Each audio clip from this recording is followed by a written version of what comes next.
Tip 14. Always prepare for gaps between answers. This is a challenging one for a lot of non-native users of the English language. In between the sections in the IELTS, you have a 5 to 10 seconds gap. Now, you know that for the listening section of the IELTS, your focus is top-notch and your focus is totally 100%. Between the time that a set of questions finishes, maybe let's say from question 1 to 6 has finished, and then you have like a 10-second gap before they start question 7 to 13. That 10-second gap is a very precarious time for a lot of test takers because this is the time that your attention wanders. Don't allow it to wander. What should you do to fill in that time? Use that time to read the questions. Use that time also to figure out, to predict what else you're going to be doing. And what do I mean by predicting what else you're going to be doing? For every question that you have there, you have underlined some keywords there. I mentioned this earlier at the beginning of this video. You have underlined some keywords or identified some keywords. If you don't want to underline in your question paper, you've identified those keywords. The next thing that you're doing is that you're preparing synonyms for those keywords in your mind. You're preparing alternatives for those keywords in your mind, so that when the listening tape starts and they mention any of the variants of those synonyms that you've prepared, you are much more poised to grab that detail and put it down as your answer. Do not allow that 10 seconds to 5 seconds gap to distract you in the listening test, because if you do, chances are that before you pick yourself back and get back in line for the listening tape, you would have missed the first 2 or 3 questions that come after that pause. Next, conversation answer traps. The IELTS listening test is divided broadly into 2 areas: monologues and conversations. Conversations is when you have more than 2 speakers interacting, and a monologue is when you have just one person speaking. For conversation, there's a peculiar trap that a lot of test takers fall into. And this trap is based on the fact that we do not listen, or most test takers do not listen carefully to the last utterance in a stretch of conversation between 2 or more people. What does this mean? Always listen to the last utterance in an exchange between 2 speakers, as answers are usually hidden at the end because answers are often changed. In natural conversation, when you're talking to someone else or you're talking between 2 or 3 people, most times our decisions undergo 2 or 3 changes before we decide on a final thing. For example, in a conversation between speaker A and speaker B about what to eat for dinner tonight, speaker A says, "Could we take rice?" And speaker B says, "No, I had rice yesterday. I don't think I want to eat rice again. Let's take beans." And speaker A says, "No, beans upsets my stomach. Why don't we take a mixture of rice and beans?" And speaker A says, "We need to get stew before we can take rice and beans. So I think that might not be the best option for us to take." And speaker A says, "Okay, so what do we take then?" And speaker A says, "I think we should just go back to the original suggestion that you made earlier and take that one." What is the original suggestion? Rice. Now imagine that you, in your haste to answer the questions, the first thing that you heard was, "What should we take? What should we take?" Speaker A says rice, and speaker B says, "No, let's not take rice, let's take beans." And you go ahead and you put down beans, waiting for the next question because you feel that you've gotten the answer to that one, not listening to the last utterance in that exchange between the 2 of them. This is a very significant pitfall for a lot of test takers, and I have seen it account for why a lot of people fail the listening test. So do not fall into that trap. Ensure that you are calm and careful enough to listen to the last utterance in every exchange, in communication, in a conversation, before you make a decision. The next tip that you need to know is the role of synonyms and paraphrasing. When we started this IELTS multi-step program, I mentioned that synonyms and paraphrasing will feature prominently in all the sections of the IELTS, as we will come back to refer to them over and over again, and this is one of those situations. Look out and listen for changed words and expressions in your answers and questions. When you read a question, you have identified a key word in that question that you are going to listen out for in the tape. Once you hear that keyword in the tape, or once you hear a synonym or a variant of that keyword in the tape, it alerts you to the fact that the information that you need to answer that question is either close at hand or is the next thing that will be mentioned.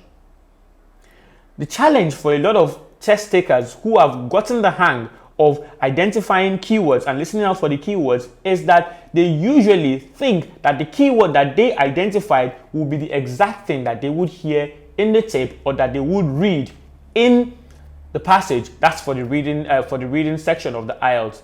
And this often is not the case.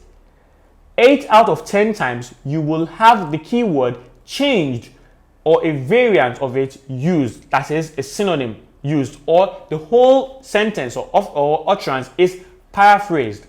As much as possible, do not allow this to alarm you and do not get into any panic because of this.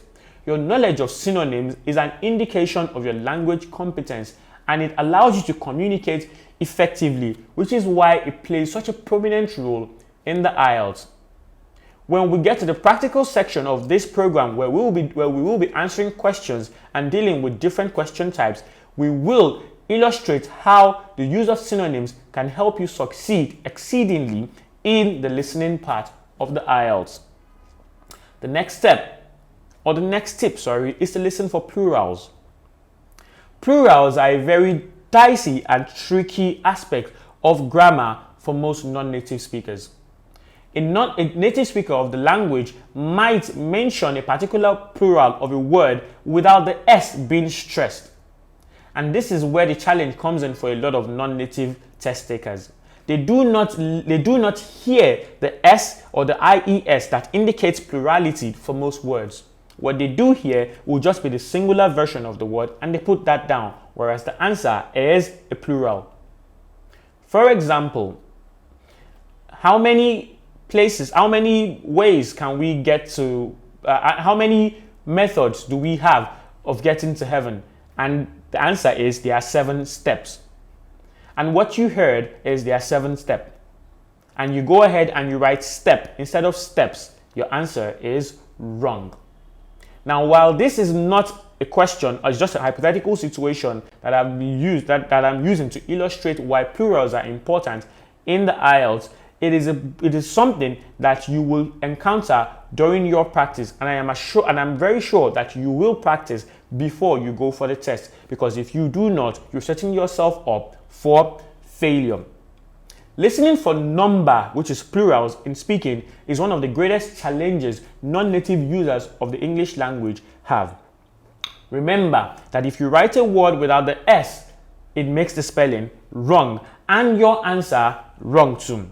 Use the questions to predict if your answer will be singular or plural. What does this mean? When you read a question, it would indicate if the answer that is needed to fill in that question is either a plural or a singular.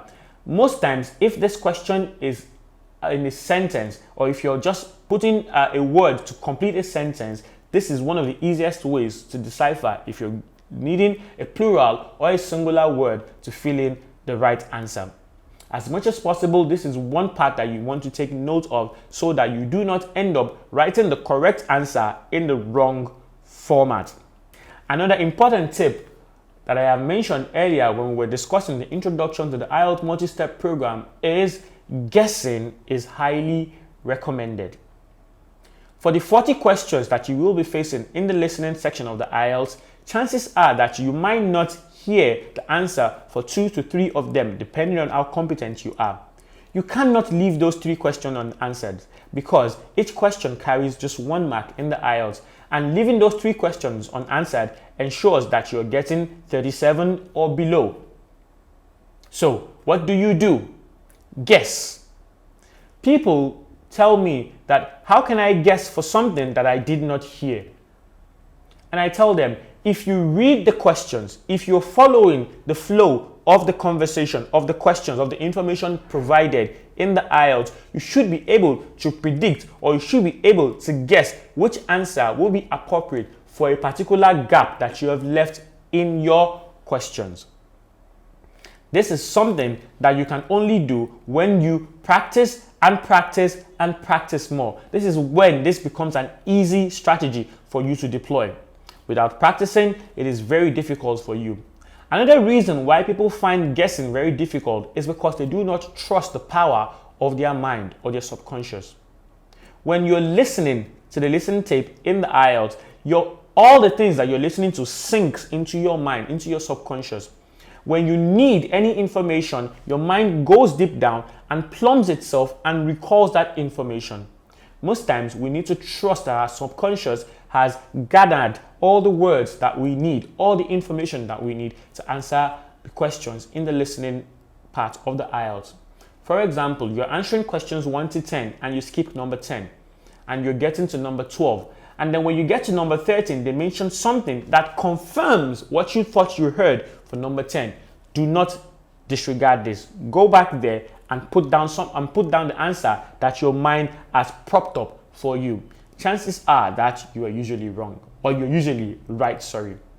Do not disregard your instinct. Most times it will lead you to the right path. Finally, practice, and please do practice before you enter the exam hall, as there is no guarantee, there is no substitute for practice before success in the IELTS. Finally, I'll list out the different question types that you will be encountering in the listening section of the IELTS, and in the practical session, in the practical video that I promised earlier, we will deal with each question type and deploy and give you strategies that would ensure that you conquer any fear or any challenges that you might face. The question types that are most popular or that would come out of the listening section in the IELTS are multiple choice questions, where you are expected to choose the right option out of 4 options given A to D. Map completion. You will be given a map, and some areas of the map or some sections of the map will be left blank, and you are expected to label those sections with the information that you can hear from the listening tape.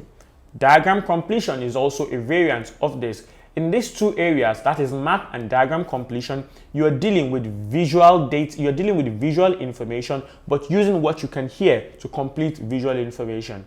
The easiest tip that you need for this section is to have a pen or a pencil and put it on your paper and trace what you can hear. So if the listening tape tells you that now you get to the entrance and you put your pen on the entrance and you move up, you go up, and then you go to the eastern side. And then when you get to the roundabout on the southwestern part, you move it too. This makes it easier for your mind and your eyes to follow through with the information, as opposed to someone who just waits and is looking at the map and is listening to it. What that person is doing is that person is stressing their brain a lot, because your brain is not only listening, absorbing the information from the audio format which is coming in, you're also looking at the visual information and plotting the graph or plotting that mental picture in your mind. This is a lot to tell your mind to do. Help yourself by using a pen or a pencil to give yourself some sort of visual reinforcement for what you can listen to, and trace it so that it becomes easier for you to follow through with the information that you're listening to. Another question type is the form completion. Here you're given a form and you're expected to fill in the details that would complete that form. Note completion, table completion, and flowchart completion are also variants of this type of question. The only difference is the flowchart completion. In a flowchart, you're given a process and you are expected to fill in the information that would complete the process, or that would fill in the sequential steps in the process, or the sequence in the process. All these are variants or different types of questions that you will be meeting in the listening section of the IELTS. You have sentence completion questions too, and the implication for sentence completion questions is that whatever options that you're putting into the gaps in the sentences must grammatically complete the sentence, or must be grammatically correct. Here, your knowledge of grammar is also relevant, because if you're filling in a particular word in a sentence gap and that word does not sound grammatically correct with the sentence, you have chosen the wrong answer. Any answer that you're going to be using in sentence completion must grammatically complete that sentence. Summary completion is also another type of question that you will be facing in the listening test. Short answer questions are also another type of question that you will be facing in the listening section of the IELTS. And finally, I mentioned before, table completion. These are all the different types of questions that you could come across in the listening test of the IELTS. And like I mentioned earlier, there will be a practical session where we would do short videos on each of these question types, and we would give you the strategies that you will use to answer those questions, illustrating them either on the board or on a green screen for you to follow through step by step. The IELTS multi-step program is designed to ensure that you achieve maximum success in the IELTS, and you do not need to take it more than once. When you watch these videos, the best way to maximize the benefits that you will be getting from these videos is to ensure that you practice all the tips that have been given out to you, and I can guarantee that you will move from a band 6 or a band 5 to an instant band 8.5 or band 9, and that is a guarantee.